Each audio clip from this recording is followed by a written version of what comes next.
అందరికీ నమస్తే అన్నలు. అందరూ బాగుండాలని చెప్పి మనస్ఫూర్తిగా కోరుకుంటూ ఏపీ యూట్యూబ్ ఛానల్ మీ భూపతి ఆశన్న. ఈ వీడియో మీకు నచ్చినట్టయితే 10 మందికి షేర్ చేయండి, ఒక లైక్ కొట్టండి. మిత్రులారా, బాబాసాహెబ్ అంబేద్కర్ 134వ జయంతి సందర్భంగా మన కాంగ్రెస్ గవర్నమెంటు, తెలంగాణ గవర్నమెంటు ఏదైతే ఎస్సీ వర్గీకరణ చేసిందో, బిల్లు ఆమోదం ఏ విధంగా అయితే పొందిందో దానికి 59 ఉపకులాలకు గాను 3 గ్రూపులుగా విభజించడం జరిగింది. ఆ 3 గ్రూపులు ఏంటంటే, గ్రూప్ 1లో 15 కులాలు చేర్చడం జరిగింది.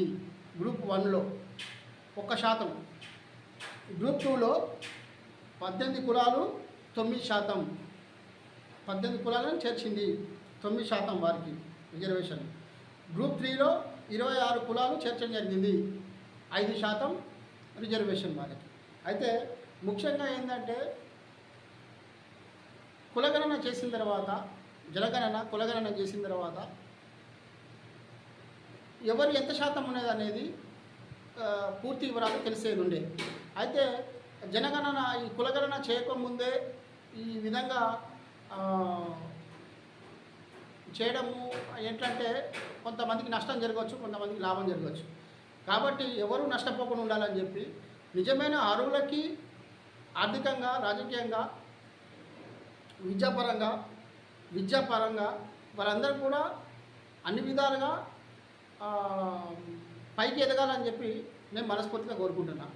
అయితే ముఖ్యంగా మనం చెరువుల కోసం, కుంటల కోసం ఖచ్చితంగా పర్యావరణాన్ని రక్షించే విధంగా అందరూ బాగుండాలని చెప్పి, ప్రకృతి బాగుండాలని చెప్పి మనం కొట్లాడడం జరుగుతుంది. అయితే ముఖ్యంగా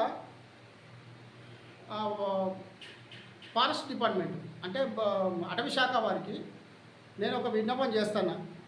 నేను ఆర్టీఐ పెట్టి రైట్ ఇన్ఫర్మేషన్ తీసుకున్నా. గొలుసులమల్లె చెరువు అనే చెరువుని కట్ట తీసేటప్పుడు చెట్లు మహావృక్షాలు ఉన్నాయి. 150 పైన ఏళ్ళ తరబడి చెట్లు అక్కడ ఉన్నాయి. యాప చెట్లు, చింత చెట్లు, నల్లతుమ్మ చెట్లు, తర్వాత మోదిగి చెట్టు, తాడి చెట్లు. అయితే ఇవన్నీ ఉన్నాయి. ఇవన్నీ ఉంటే వీళ్ళకి పర్మిషన్ మీరు ఇచ్చారా అని చెప్పి నేను కోరడం జరిగింది. అయితే మీరు ఒకసారి సర్వే చేయండి అని చెప్పి మిమ్మల్ని కోరడం జరిగింది. మీరు వచ్చి, అటవీ శాఖ వారు వచ్చి నాకు ఆర్టీఐ ద్వారా కూడా రైట్ ఇన్ఫర్మేషన్ ఇచ్చిండు. అయితే ముఖ్యంగా నేను చెప్పబోయేది ఏంటంటే, ఆ చెట్లని కొట్టుల మీద మీరు చర్యలు తీసుకోలేదు. ఎవరైనా పోడు కొట్టుకుంటే 10 నిమిషాలు అక్కడ ఉండి వాళ్ళని తరిమి కొట్టేదాకా, వాళ్ళని అక్కడ నుంచి వెళ్ళగొట్టేదాకా మీరు వర్క్ చేస్తారు కదా. ఆ పేదవాళ్ళు ఎవరైనా పోడు భూమి కొట్టుకుంటే వాళ్ళని తరిమి కొట్టేదాకా మీరు చూస్తారు కదా. మరి చెట్లను, పచ్చని చెట్లను నరికిలని చెప్పి నేను పెడితే వాళ్ళ మీద చర్యలు ఎందుకు తీసుకుంటారని చెప్పి నేను ఫారెస్ట్ డిపార్ట్మెంట్ని, అలాగే అటవీ శాఖ వారిని కోరడం జరుగుతుంది. పచ్చని చెట్లను నరికి 170-200 ఇల్లులు ఉన్నాయి, అక్కడ నివాసాలు ఉన్నాయి. పచ్చటి వాతావరణంలో చల్లటి గాలితో స్వచ్ఛమైన గాలిని లేకుండా చేసిన ఈ దుర్మార్గులని, మరి 150-200 ఏళ్ళ చరిత్ర గల చెట్లని మళ్ళీ వీళ్ళు ఎప్పుడు పెడతారు, ఎప్పుడు నాటాలా, అవి ఎప్పుడు పెద్దగా కావాలా? వీళ్ళకి పర్మిషన్ ఇవ్వలేదని చెప్పి మీరు చెప్పారు కదా. మేము పర్మిషన్ ఇవ్వలేదు వాళ్ళు అని చెప్పి మీరు వచ్చి ఎంక్వైరీ చేస్తే అక్కడ చెట్లు ఉన్నాయని మీకు తెలిసింది కదా. మీరే కదా నాకు ఇచ్చింది. మరి వాళ్ళ మీద ఎందుకు చర్యలు తీసుకోవట్లేరు? మీరు చర్యలు తీసుకోవాలి కదా. మీరు డ్యూటీ ఏంటంటే, మేము ప్రజలము అటవీ శాఖ వారికి మేము పన్నుల రూపంలో మేము ఇస్తున్న మా చెమట, రక్తం అన్నీ కలిపి పన్నుల రూపంలో ఇస్తున్న మా డబ్బులు మీకు జీతాలుగా వస్తున్నాయి. మీరు ఎవరికి పని చేయాలా? 200 కుటుంబాలు ఇక్కడ, 180-190 ఇల్లులు, దరిదాపు 200 ఇల్లులు ఉన్నాయి. 200 ఇల్లులకి స్వచ్ఛమైన గాలి లేకుండా చేసిన ఈ దుర్మార్గులని మరి మీరు కఠినంగా శిక్షించాలా లేదా? వాళ్ళ మీద కేసులు కట్టాలా లేదా? నేను అడుగుతున్నా. వాళ్ళ మీద కేసులు కట్టి వాళ్ళని జైలుకి పంపిస్తే ఇలాంటి పనులు, తప్పు పనులు ఎప్పుడు చేయరు కదా.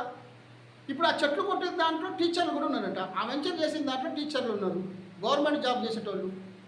నేను సీఎం రేవంత్ రెడ్డి గారికి చెప్తాను, ఎవరైతే ఈ దొంగదారిన డబ్బులు సంపాదించాలనుకున్న వాళ్ళకి టీచర్ ఉద్యోగం సరిపోక ఇంకా ఇంకా బాగా సంపాదించాలా అని దుర్మార్గమైన ఆలోచనతో ఉండేటోళ్ళకి వాళ్ళు సక్రమంగా వాళ్ళు ఎక్కడైనా స్థలాలు కొనుక్కొని వెంచర్ చేస్తే మేమేమనం.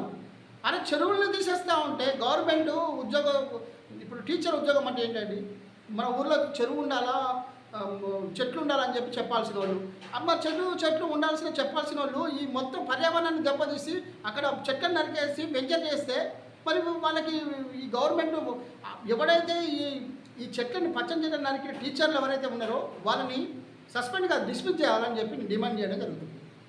డిస్మిస్ చేయాలి. చెట్లను పెట్టాలి, ఊరు బాగుండాలి, పచ్చగా ఉండాలి అంటే ప్రతి ఒక్కరు మొక్కలు నాటాలని చెప్పాల్సిన వాళ్ళు చెట్లను కొట్టి పెద్ద 150-200 చరిత్ర గల చెట్లను కొట్టి వాళ్ళు డబ్బులు కాఫీలకు అక్కడ పడి అక్కడ వెంచర్ చేసి చెరువునే మాయం చేసిన వాళ్ళని మా గవర్నమెంట్ మరి చర్యలు తీసుకుంటారో తీసుకోదో నాకు అదొక డౌట్ ఉన్నది. ఎందుకంటే ఇది మంచి పద్ధతి కాదు. పూర్తి ఆధారాలతో సహా నా దగ్గర ఉన్నాయి. ఆ కట్టని వాళ్ళతోనే వేపియండి. మట్టిని అమ్ముకున్నారు, కోటిన్నర మట్టి అమ్ముకున్నారు. అరే ఎవరు ముందుకు రావాలండి ఇదంతా? ఎవరైతే ఈ చెట్లను కొట్టి పచ్చని చెట్లను కొట్టిండో టీచరు కూడా ఉన్నారంట దాంట్లో, వాళ్ళని తీసుకపోయి జైలు వేయాల్సిందిగా నేను డిమాండ్ చేయడం జరుగుతుంది. ఇంకోటి, ఆ వెంచర్లో ప్లాట్లు కొనుక్కున్న వాళ్ళు అమ్మలారా అయ్యలారా, మీరు మీ డబ్బులు అది చెరువే అవుతుంది. వాడు తాత ముత్తాతలు వచ్చినా కూడా తను ఎవడు ఆపలేడు, కానీ చెరువు అవుతుంది. మీ డబ్బులు మీరు కష్టం చేసి శ్రమతో వచ్చి రూపాయి జమ చేసుకున్న డబ్బులు దొంగ చేతిలో పెట్టిళ్ళు. ఆ దొంగ మీ డబ్బులు తీసుకొని వేరే కాడ వెంచర్లు చేసుకొని కోటీశ్వర్లు అయిపోతారు. మరి మీ డబ్బులు మీకు ఇస్తే మీరు ఎట్లా తీసుకుంటారు? మీకు డబ్బులు ఇస్తేనే తీసుకోండి. మాకు చెరువులు అమ్మినని చెప్పి ఇప్పుడు కలెక్టర్ గారి దగ్గర పోయి కూడా కంప్లైంట్ ఇవ్వండి. మీ డబ్బులు మీరు ఎంత రాబట్టుకుంటే అంత మంచిది. అక్కడ కట్టడానికి ఏం లేదు. ఆడ చెరువు అని చెప్పేసి ఆల్రెడీ ఇరిగేషన్ డిపార్ట్మెంట్ నుండి మనకి లెటర్ వచ్చింది. కొన్ని వందల ఏళ్ళగా ఈ చెరువు ఉందని పూర్తి ఆధారాలు నా దగ్గర ఉన్నాయి. మీరు ఎందుకు నష్టపోతున్నారు? ఎవడు బాబు సొమ్ము, ఎవడాడు? వాళ్ళ దగ్గర నుంచి డబ్బులు తీసుకొని కలెక్టర్ గారికి పోయి కంప్లైంట్ ఇస్తే ఆయన న్యాయం చేయగలుగుతాడు. మీరందరూ కూడా ఐక్యంగా ఉండి ఎవరైతే అక్కడ కొనుగోలు చేసిలో వాళ్ళందరూ కలిసి ఈ దొంగ సన్నసుల మీద కంప్లైంట్ పెట్టండి. మీ డబ్బులు వడ్డీతో సహా ఇవ్వాల్సిన బాధ్యత వాళ్ళకు ఉన్నది. మీ డబ్బులతోనే మీ శ్రమ, మీరు ఎట్టి చాకిరీ చేసి శ్రమ చేసి దాచుకున్న డబ్బుల్ని దొంగల చేతిలో పెట్టిళ్ళు. ఆ దొంగలు అక్కడ వేరే కాడ ప్లాట్లు కొనేసి వెంచర్లుగా మార్చి, పొలాలు కొని వెంచర్లుగా మార్చి కోటీశ్వర్లు అయిపోయింది. బాగుపడదు ఎవరమ్మా? మీరు కట్టుకోకుండా ఇల్లు కట్టుకోవట్లేని పరిస్థితి ఏర్పడ్డది. మీ డబ్బులు పోయే, మీరు నష్టపోయారు. నేను చెప్పే ఒకటే సలహా చెప్తున్నా, మీరు ఎవరైతే అక్కడ కొనుగోలు చేసిందో వాళ్ళందరూ కూడా మీ డబ్బులు డబల్ ఇస్తేనే తీసుకోండి. ఎవడు బాబు సొమ్ము? అది కట్టుకోవడానికి లేదు, అది గవర్నమెంట్ దాన్ని క్లియర్గా వచ్చేసింది. దాన్ని ఎవరు కూడా మార్చలేరు. దయచేసి మిత్రులారా, మంచి సలహా ఇస్తున్నా మీకు.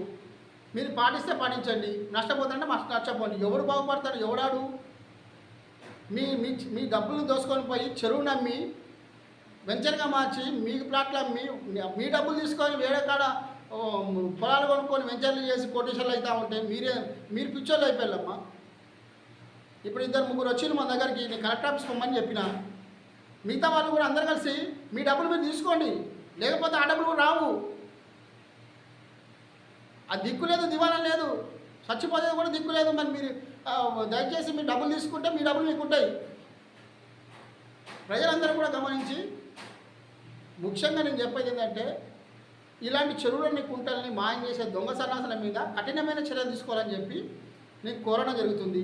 ఖచ్చితంగా అది చెరువు చేసేదాకా నేను ఖచ్చితంగా పోరాటం అనేది చేస్తూనే ఉంటా. ఆ చెరువుని సాధించి చూపిస్తానని చెప్పి మరొకసారి తెలియజేసుకుంటూ, అన్నలారా నన్ను అభిమానించే మీ అందరికీ కూడా పేరు పేరున ధన్యవాదాలు తెలుపుకుంటూ, ఏబీ యూట్యూబ్ ఛానల్ మీ భూపతి ఆశన్న 10 మందికి ఈ వీడియో నచ్చినట్టయితే షేర్ చేయండి, ఒక లైక్ కొట్టండి. అందరికీ ధన్యవాదాలు.